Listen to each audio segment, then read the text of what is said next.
Ukrainians are anti-Semitic. American natural gas in Ukraine is a public relations stunt, and Western experts are organizing a tribunal against Ukraine. But this is StopFake, the place where we've been debunking this kind of Russian disinformation for 5 years now. So let's get to it. Russian media has called Ukraine one of the most anti-Semitic countries in Europe. And the source for this claim is a study conducted by the Anti-Defamation League, the ADL, which really does note an increase in anti-Jewish sentiment in Ukraine. The study, which was conducted in 18 countries, did not rank countries in terms of most anti-Semitic and least anti-Semitic, and presents the findings on an individual country basis. But other studies and polls paint a different picture. In a study conducted by the Pew Research Center, Ukraine has one of the lowest levels of anti-Semitism in Europe. Ukrainska Pravda, one of the oldest online news sources, wrote that Ukrainians rank second in anti-Semitic sentiments in Europe, citing the Anti-Defamation League poll as reported by the Associated Press. Many other outlets followed suit, among them Lenta.ru, Ukraina.ru, IA Rex, Vzгляд, and others. So, a combination of Russian and Ukrainian outlets cited the results of the ADL poll that noted increases in anti-Semitism. But again, other polls like the Pew Research Center say Ukraine has the lowest levels of anti-Semitism in the region. So what's going on? Well, the ADL survey consisted of 11 queries such as Jews have too much power in the business world, Jews are more loyal to Israel than to this country, Jews have too much control over the US government, etc. These are typical anti-Semitic stereotypes, which in itself is odd to include in the study. You could conclude that the study is measuring the endurance of discredited stereotypes. But the percentage that responded probably true to any of the queries were counted as anti-Semitic. The ADL has conducted these surveys in 2014, 2015, and 2019. The ADL also concludes that every fourth person in the European countries surveyed is anti-Semitic. According to this year's survey, anti-Semitic sentiment in Ukraine grew from 32% in 2015 to 46% in 2019. Now, if the situation with anti-Semitism was so catastrophic, other polls would confirm these tendencies, but they do not. A 2018 poll by the Pew Research Center asking people if they would not be willing to accept Jews as citizens of their country found that only 5% of Ukrainians said they would not be willing. Countries like Armenia, Lithuania, and Romania had a much higher index at 32%, 23%, and 22% respectively. A 2018 study conducted by Tel Aviv University on anti-Semitism worldwide found that the countries with the highest incidence of violence against Jews were the US with over 100 cases, the UK with 68 cases, Canada with 20, Belgium with 19 violent incidents, the Netherlands with 15, and Argentina with 11 cases. The study notes that the number of violent cases against Jews in Eastern Europe has been much lower in recent years compared with Western Europe, with 12 cases in Ukraine and fewer in other countries. In a Radio Liberty interview, Ukraine's chief rabbi, Moshe Reuven Assman, noted that the level of anti-Semitism in Ukraine is low, pointing out that an overwhelming majority of Ukrainians voted for a Jewish president. Ukraine's previous prime minister, Volodymyr Groysman, was also Jewish. Now, the chairman of the Association of Jewish Organizations and Communities in Ukraine, Yosef Zessels, says his organization has been conducting independent monitoring for many years, and the highest level of anti-Semitism was manifested in 2006 through 2008. Since then, there has been a marked decrease, and over the last 4 years, there have been no cases of violence driven by anti-Semitism.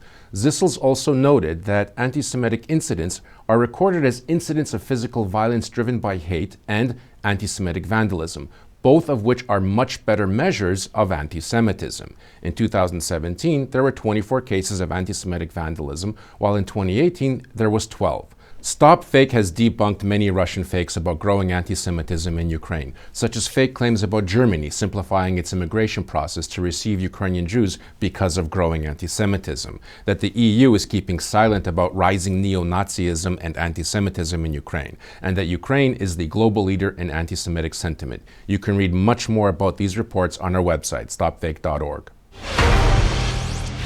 Ukraine will not be able to meet its gas needs relying solely on Western suppliers. This was the reaction of Russian media to the November 19 arrival of a tanker carrying liquefied natural gas, LNG, to the Polish LNG terminal at Świnoujście. Russian media claim that this gas will not be able to get to Ukraine because the Polish gas transit system is not ready to pump the volumes Ukraine needs. The Russian narrative being pushed basically says American gas for Ukraine is just a PR campaign which will will cost Ukraine much more than buying gas from Russia. So why is Russian disinformation pushing this gas story? Well, at the end of August, Ukraine, Poland, and the United States signed a memorandum on trilateral gas cooperation. The agreement helps Kyiv to increase Ukraine's energy security and not depend on Kremlin gas sector manipulations.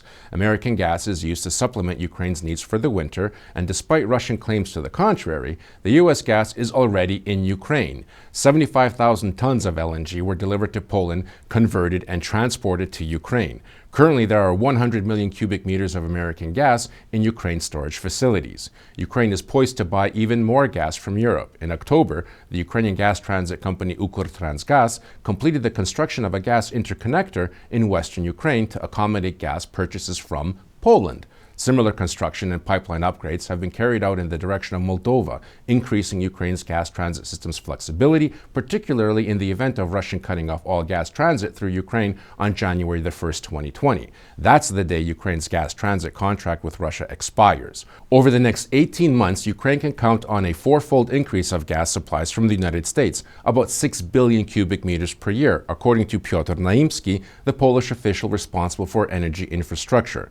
Andriy Kobylev, the director of Ukraine's state gas company Naftogaz, says that the new interconnector station in western Ukraine will raise the amount of gas imported from Poland to 6.6 billion cubic meters annually. This is approximately half of Ukraine's annual gas needs. Presently, Poland's gas transit system is capable of transmitting 2 billion cubic meters of gas per year without interruptions. Poland plans to expand that capacity by 2021. Andriy Kobylev has said that Ukraine has finally gained independence from Russia's gas monopoly. In 2013, Ukraine was 90% dependent on Russian gas, and this dependence also led to a political dependence. After refusing to purchase gas from Russia directly, Naftogaz increased the number of its gas suppliers to 18 and raised its own gas production to the point where it covers 2/3 of Ukrainian consumers' needs. With the introduction of American liquefied gas to Ukraine, market mechanisms have done what politicians could not do for decades, removed Ukraine's gas dependence on Russia, Kobylev said. StopFake has debunked the myth of very expensive European gas many times. It is one of Russian propaganda's favorite narratives, but in fact, European gas costs Ukraine less than Russian gas. Even Poland has confirmed that American LNG is 1/3 cheaper than Russian gas under a multi-year contract. For the last 4 years, Ukraine has managed its gas consumption without cooperation with Russia. On November 26, 2015, Kyiv refused direct gas purchases from Gazprom because of unreasonably high prices and Russia's negation of contract terms. Ukraine has won 2 suits against Russia in international courts related to its violation of those terms. Piotr Naimski put it in plain language. Gazprom's prices are completely uncompetitive.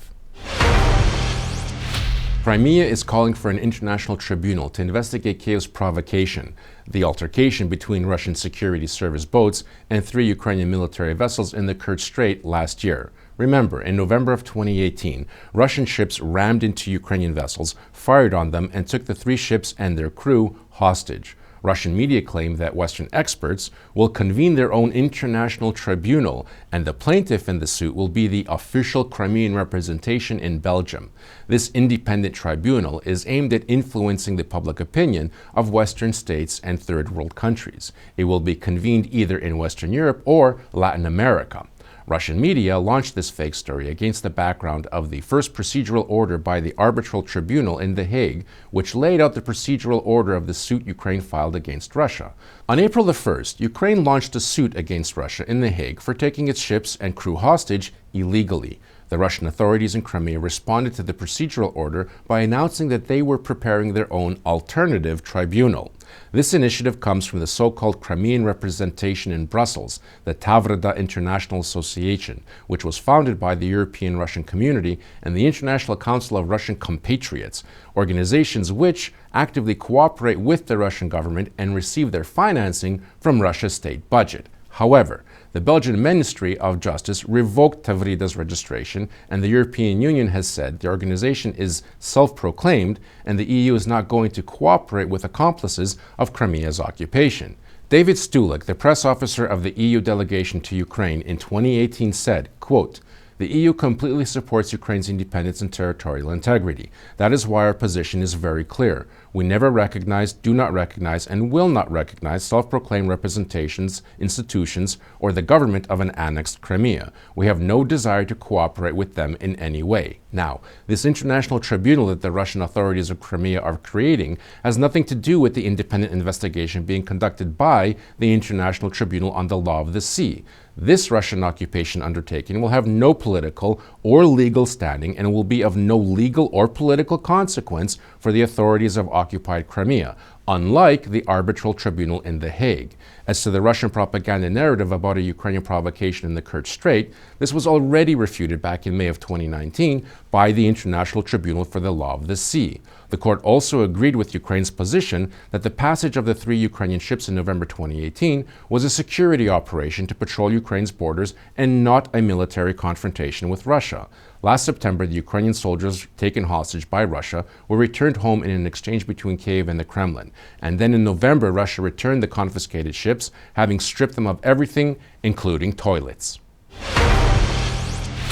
That's it for this week. As always, you can find much more dissected disinformation on our website, StopFake.org. Be vigilant, look out for fakes, and if you spot any disinformation about Ukraine, forward it to us for a truth autopsy. I'm Marko Suprun, and this is StopFake. Thanks for watching.